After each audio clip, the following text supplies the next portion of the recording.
Hello, and welcome to Unapologetically Me. I am Laura, and today I'm just going to get straight to it. There are some bad claims out there, but sometimes they can sound really, really good, and it's difficult for the average person to determine a good argument from a bad one. The one thing that I've noticed that bothers me the most is when claims are presented as facts.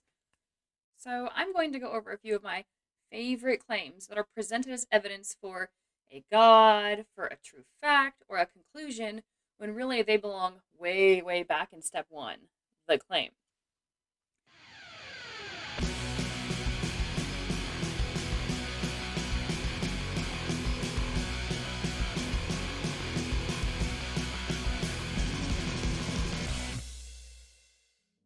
First, I need to go over some definitions so we can all be on the same page. A claim is an assertion of the truth of something, typically one that is disputed or in doubt. A hypothesis is a supposition or proposed explanation made on the basis of limited evidence as a starting point for further investigation. So, the difference between a claim and a hypothesis is the level of evidence. Evidence, then, is the available body of facts or information indicating whether a belief or proposition is true or valid.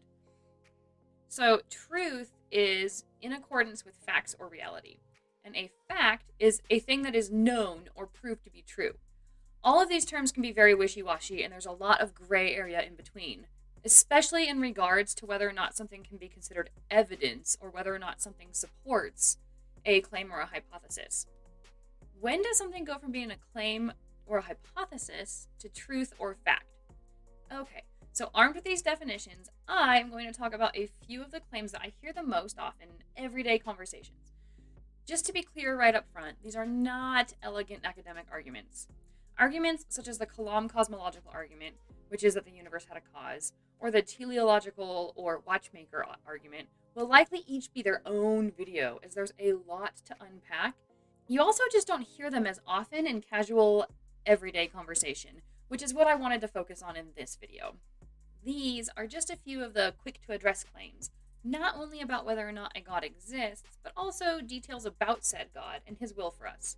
So here's a quick list of just a few of the facts that come up in everyday conversation that kind of nig at the back of my head.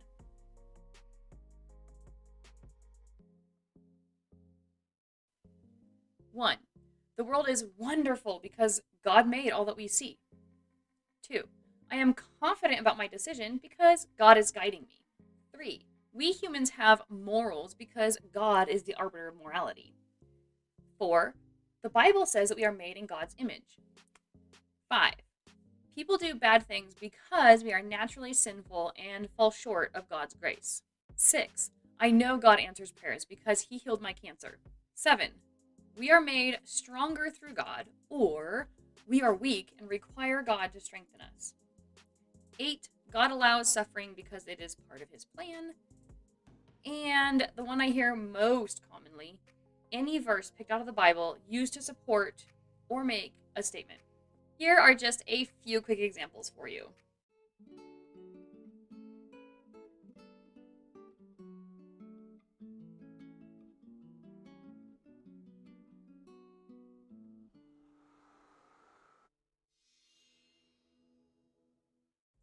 Okay, so there's a quick smattering for you. In each of these statements, something about the nature of God is presented as a fact. So in conversation, I tend to get caught up in arguing about the fact, creating counter arguments or refuting it. But what I've realized lately, and what bothers me, is that it isn't a fact. It's a claim. And going back to our definitions given at the beginning of the video, you can see that there's a pretty big difference.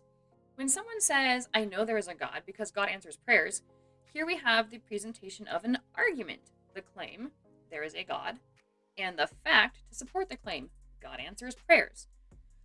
The problem with this statement is that there are actually two claims. Claim 1, there is a God. Claim 2, God answers prayers.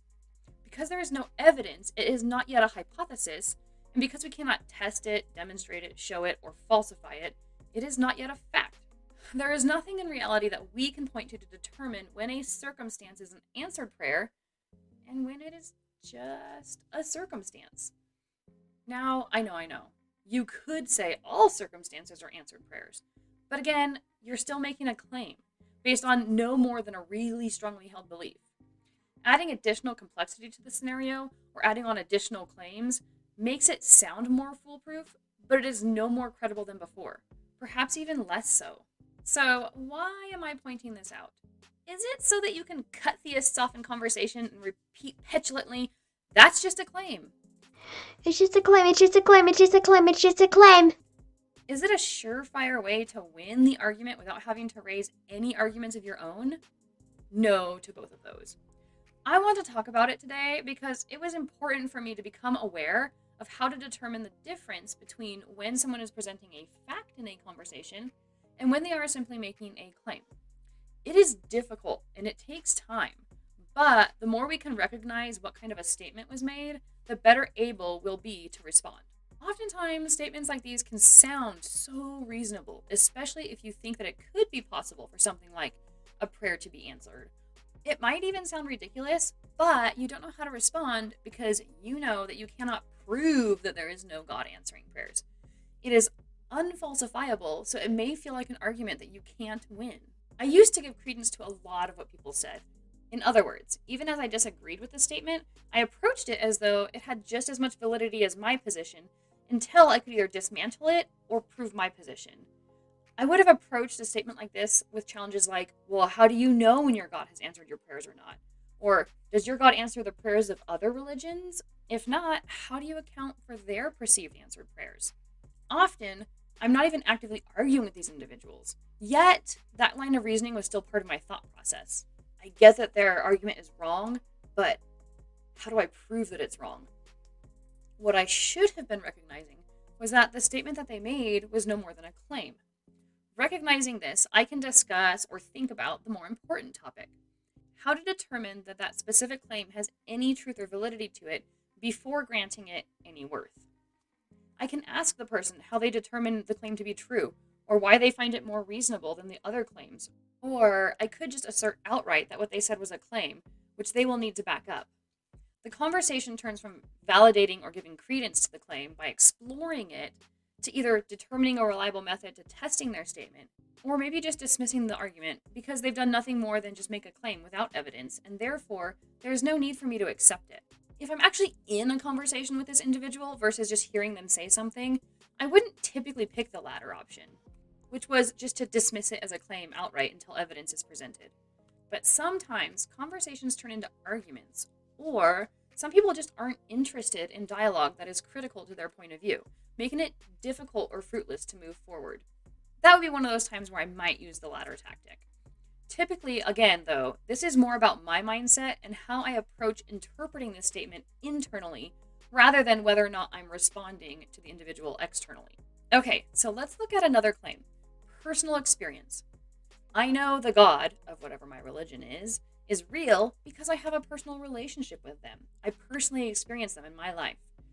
This one seems really, really tough because how do you refute someone's personal experience? Well, to start, however you did it, I would do so carefully. I would assume that they are genuinely having that experience, whether it's feeling inspiration, hope, or guidance when they pray, feeling a presence when they are sad or lonely, or coming to a difficult solution or decision shortly after having prayed, and so on. The first place that a lot of people want to go when a religious person says that they hear God or have a personal experience with deities, such as conversations or interactions, is to their mental health. That is a very real possibility and one that may need to be considered. If the person needs professional help or guidance, we should not ever brush it off as just a religious belief. We should encourage them to get help. So I really want to tread carefully here because that can be a very, very fine line to walk. But I wouldn't start there in a conversation with another person. The majority of people, and in fact every person I've ever talked to personally, is not describing anything related to a mental health issue. So I'm going to approach this argument as though I've already determined the person is not suffering from a mental health issue, or that I have no reason to believe that they are. I want to look at just the argument and determine its veracity, because it seems on the surface as though this one has evidence to back it up. Personal experience. Right off the cuff, there are a couple of issues. First, we already know that as a data processing machine, the human brain is incredibly inefficient. In other words, we don't process information as precisely as we think we do. Our brains make mistakes all the time. We have a tendency to categorize and explain and recategorize and re-explain everything in accordance with our current understanding. And when we can't do that, we love to fill in the gaps with our own hypotheses, or even the bad hypotheses of others. This is fine as a starting point from which to look for more information, a way to prove the hypotheses wrong or back them up. Where it gets tricky is when we only get as far as the hypothesis, and then we decide that it feels so right, or it makes so much sense that it is the most likely correct assumption, or even worse, that it is a fact. If you're having an experience, it is so personal, so real, so undeniable, that it can be very, very difficult to challenge your interpretation of that experience. That brings me to my next point. Not only do our brains make mistakes or hasty assumptions, not only do we fill in the gaps with guesses that feel really right, we also do this differently. Okay, let me word that a little more carefully. It is common for humans to have an experience that they don't understand. And it is common for humans to try and explain or justify the experience, even in the absence of evidence. Something like, oh, I don't know what it was, but I know what it was. But here's the catch. We tend to explain our experiences in terms of our own social, cultural, and religious beliefs. Each person's experience quite conveniently reinforces or justifies their worldview, yet these worldviews can't all be right. In short, if personal experience can be thrown out there and works to justify everyone's religious belief or lack thereof, then you can't use it to justify any of them. Like my first example, an easy way to approach this is to break down the statement. I know there is a God because I have a personal relationship with him. You've made a claim, but no more. How can you demonstrate to me that your claim has credence? That it is somehow different or more reliable than the claim made by a person of another religion? You've made a claim, not an argument. Now we can explore how to falsify the claim, rather than trying to dig in and dismantle the argument. But what do I mean when I say, if it is evidence for everyone's claim, it's evidence for none? So here's an example. Imagine you have 5 suspects for a robbery. Oddly enough, for the purpose of this example, the only piece of evidence that you have for the suspect is that the person has brown hair. If one of the individuals has brown hair, the evidence points more toward that individual than the others, although it still doesn't prove that they did it. But if they all have brown hair, the evidence cannot be used to determine which of the individuals is responsible, if any at all. Every day we are faced with information, and we have to decide whether that information is true or not. Most of it we end up just taking at face value. If there's anything that we have learned recently, it is that we just can't do that. We have to be able to call a fact, a hypothesis, and a claim. And we have to be able to recognize what is evidence and what isn't. We have to stop giving claims more credence and respect than they deserve. We have to be able to determine the difference between all these things. If someone makes a claim like, God answers my prayers, I don't have to disprove it or treat the argument with the same respect as facts or even hypotheses, which are at least supported by some evidence. I can shift my mindset and approach each statement differently depending on how reliable the statement is. Now, before you get too excited or too discouraged, this isn't a magic solution that will make all the arguments go away. It isn't a silver bullet to use in discourse to say, gotcha, what you said was just a claim. It is a means of shifting your own perspective away from giving bad claims good footing in a conversation or even in your mental space, toward acknowledging what kind of a statement is a claim and treating it as such.